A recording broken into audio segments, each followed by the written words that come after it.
Hey guys, today I'm going to take you through the process of changing your acoustic guitar strings. And before we get into the process of actually changing them, I want to go over one of the most common questions beginner guitar players like to ask, which is what strings should I get? And the secret truth that I will reveal to you now is that it does not matter. Every guitarist on the planet has made some set of strings sound amazing, acoustic or electric, so it all comes down to personal preference. Whatever's in your price range, whatever you personally prefer, try a bunch of different ones, see what you like. It does not matter. Obviously don't buy off-brand, really cheap stuff, bulk from China, because those are usually poor quality and can actually injure you. But for the most part, any of the major brands at any of the price points will give you a string that will do its stuff no matter what. So I personally prefer nickel strings, which is what you're going to see me put on my guitar today, but plenty of people use phosphor bronze and it works really well for them. So anything you want is basically what it boils down to. Alright, enough of that. Let's actually change the strings. So as you can see, I work on the floor because I'm lazy and haven't gotten myself a work table yet, but I would recommend maybe a better surface than your floor. But considering I do it, I guess I'm not in a place to recommend anything. So you're going to need a couple tools if you want to do it really professionally, but the bare minimum of what you need is something to cut your strings with, and the strings themselves. There's the only two things you need. Some people use string winders. That's useful. Needle nose pliers can help with removing the bridge pins, but for the most part, at bare minimum, all you need is something to cut strings, because although you can remove strings without needing to cut them, it's easier to cut them, and also you do need to cut the ends off your strings once you've put the new ones on. Otherwise, you can poke your eye out, poke someone else, or just, it's a nightmare having them flapping all over the place.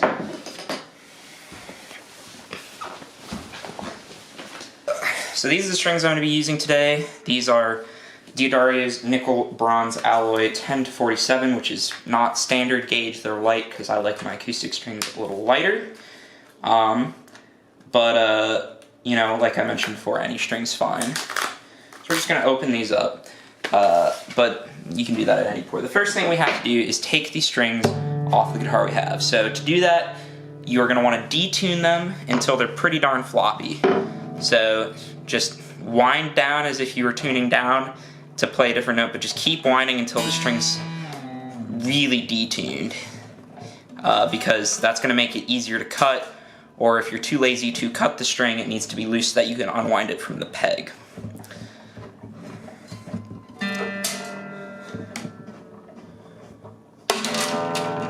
And as you can see, one just broke on me.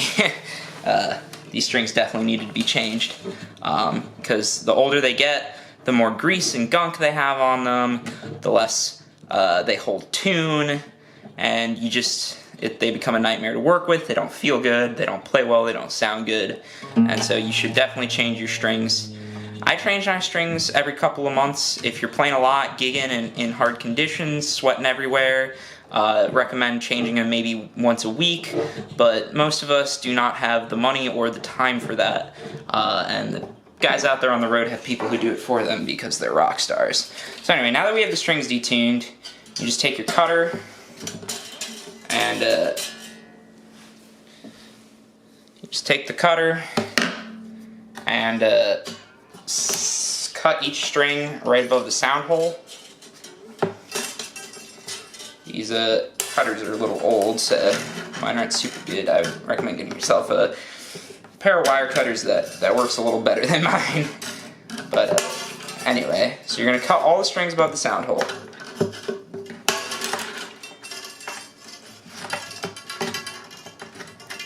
The E string can give you a little trouble sometimes, so once all that is done, you're going to I'm going to turn the guitar around here. You'll have a bunch of these strings loose at the end, and we're just going to unwind them and take them off. Make sure to keep track of them. Strings are a real pain in the ass to pick up later.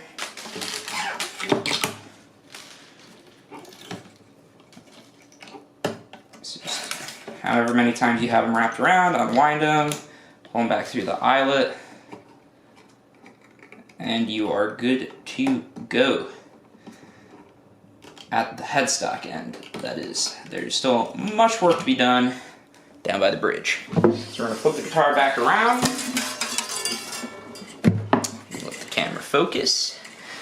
All right, so the next thing you gotta do to remove the strings from the bridge, you have to remove these 6 little pins, and they're plastic pins on most guitars. Some people who have really fancy guitars, they'll be made of bone or corian or something like that.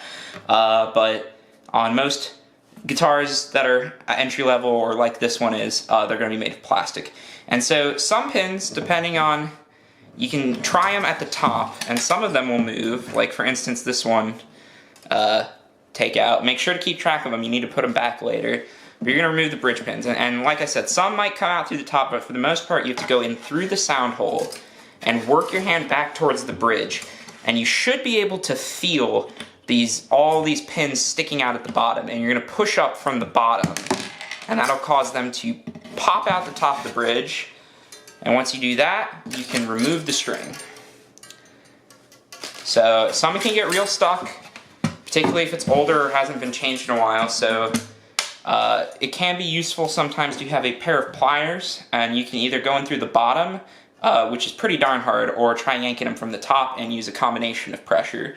But basically, any way you can get those bridge pins out should do it. And once they're out, the string should just pull out naturally. Some might require a few tries to excise from the hole, but for the most part, you're good to go. So we just got a couple more bridge pins, and you don't need to keep track of which bridge pin goes in which hole. They are all the same. Just keep track of the bridge pins themselves. It does not matter where the bridge pin comes from. So the next part takes quite a while and is not a lot of fun to show. So I will just, I just skipped ahead a little. Essentially what you're going to do is you're going to take those bridge pins that you took out, and you're going to take your new strings of whatever kind you desire. You're going to place the ball end in the hole and then push down with the bridge pin on it, so that and each bridge pin has a groove in it, and that groove should face this bridge piece. And then you take the pin and you take the ball bearing and you smush them down, and it looks really dorky and it seems like you're doing something wrong, but I assure you everything is going swimmingly. So the way you know you have your bridge pins oriented correctly is that the string should go out from it. If it looks like the string is behind the bridge pin and you have to pull it back over, you've put it in backwards. So that groove in the bridge pin should face forward so that the string comes out from the bottom in front towards the bridge piece here. Okay guys, so down here at the headstock, we're going to take the strings that we fed through the bridge and we're going to feed them through the eyelets in the tuners. So there are these little holes in the tuners. And wind your tuners a couple times so that the hole isn't quite facing the neck in this way, but is angled just so slightly so that when you feed the string through, it goes out diagonally away from the guitar. Just like that. Got it? You're going to pull it all the way through. So some people will tell you leave a little slack so you can get a couple more winds. I find that my intonation improves a lot if I pull it all the way through and pull it tight. Do either you want to make sure that you wind it around enough so that it's in pitch before you move on to the next string though. So once you've gotten it through, just start winding. And it's good to periodically check tune once the string gets somewhat tense.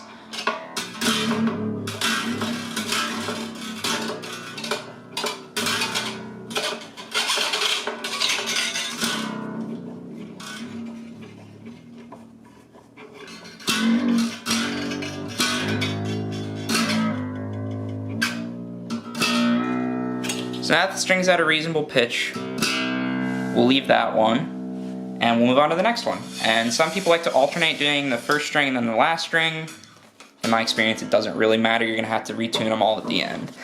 And you will notice sometimes, as you're tuning up, that the bridge pins will pop out. And so sometimes, once you've fed the string through, while you're tuning up at the headstock, it's a good idea to keep your thumb on the bridge pin down at the bridge, so that while you're tuning up and increasing the tension, you don't accidentally have the string pop out and hit you in the face. So that does not feel good. So like right here, I'm tuning it up with the string, but I'm also keeping my thumb on the bridge pin so that it doesn't pop out. And once you get to a reasonable tension, that bridge pin is going to be pretty dang solid, and you're not going to have to worry about it as much. But right when you're first tuning up, that bridge pin is going to protest a lot, and it's going to want to poke out, and you can't let it. you gotta keep your thumb on it until you're all the way up at pitch.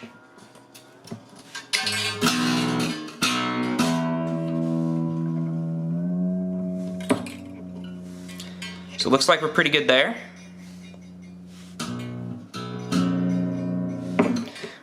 Make sure, some people will mix up which way they're supposed to tune, and they'll go the other direction so that the string winds around the outside. Don't do that. The string should always be winding so that you're coming inside. So you can see how it's arranged on mine up here close. The string should always go around like that, never the other direction. So make sure it's wrapping counterclockwise, not clockwise. And just keep moving up. I'm gonna, let's see if I got any other good guitar facts for this week. I can tell you that, let's see.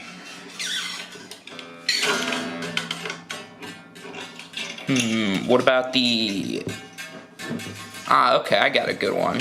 So the Jazzmaster, which some of you might be familiar with if you're into guitar nerdery such as myself. So the Jazzmaster was originally introduced in the early 60s and was not the most popular instrument because despite its name, jazz people did not like it. They preferred the semi-hollows coming from Gibson, even Tellys more than the Jazzmaster, so it did not find a lot of popularity with the intended crowd, much like the jazz bass, which came around at a similar time. Both were instruments aimed at the jazz community, which was not super receptive to electric instrument at the time, and instead were picked up actually by surf musicians, which is where the Jazzmaster made a name for itself, was in the surf communities.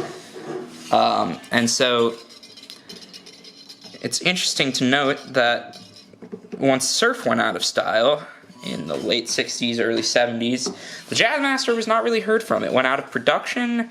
Obviously, Fender got bought out by CBS, and quality started to go down, and Leo Fender left the company after the sale and went on to found Music Man, who make really good instruments too. It actually only came back into favor recently. Well, I say recently, it's now almost 30 years, with the grunge scene actually in the early 90s, because Kurt Cobain played Mustangs and Jazzmasters, and Jaguars actually. I think a Jaguar was his favorite, but a Jaguar was basically just a Jazzmaster with a similar rhythm circuit, and instead of the Jazzmaster pickups, which were basically just kind of like really hot single coils, it had single coils, just regular old single coils.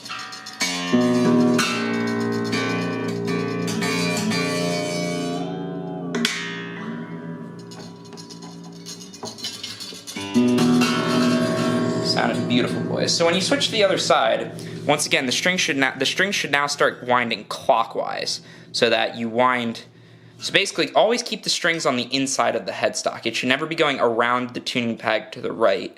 It should just be going, and the string should, when you pull it through, should go away from the headstock, so that when you're winding clockwise. And so it basically switches directions once you get to the treble side, as you can see here. And once again, I have a bridge pin being kind of annoying, so I gotta contort myself so that I can keep my right thumb on it while still winding. But, as you may have gathered, I've done this a few times. But yeah, just make sure you're keeping track of those bridge pins, because you don't want one of those popping out and all your hard work going to waste and the string just flying everywhere. Can even be a little dangerous, actually. Those string ends are super sharp, so if you get a kickback like that whenever you're cutting strings or stuff, really good idea to wear eyewear, just to protect those eyes. I wear glasses, so I'm not wearing any eyewear because the odds of something breaking already is low, and going into my eye with glasses is low. But if you do not wear glasses, I would highly recommend at least keeping some form of eye protection around. In general, anytime you're working with tools or in the shop or anything like that, you know, make sure that you wear eye protection. We're part of Safety Squad, you know. And one thing I should note that not everybody might know immediately is when you're tuning, make sure to thread the string through the nut. And so there's going to be a bunch of grooves in the nut, and you have to make sure to, sorry, just checking pitch on that. So make sure you thread them through the nut here so that they stay off the fretboard, and make sure they don't pop out of the nut at any time, because that's a no bueno. Okay, so now our guitar, assuming your bridge pins haven't popped out, you can give them a nice little tap at the end just to make sure everything's in a good spot. But that does it for everything with the new strings. So now what we're going to do is we're going to tune it up. I always recommend tuning your strings before you cut them, because sometimes you might find that you need to wind it a little more, and if you cut it prematurely, you might not have enough string length. So keep them long for now. We are going to cut them, but tune up. Make sure everything's good, in good shape, sounding good. Don't need to retune anything, and then you can cut the string ends. So we're gonna tune this baby up, and I'll be right back. All right. So the first thing you should notice about a guitar with new strings is that it's going to sound a lot brighter and a little more metallic.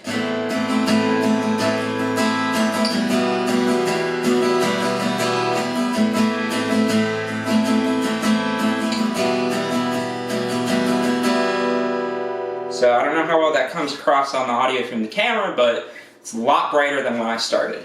And some people don't like that because it's so metallic. It'll fade in about a week or two, depending on how frequently you play the instrument.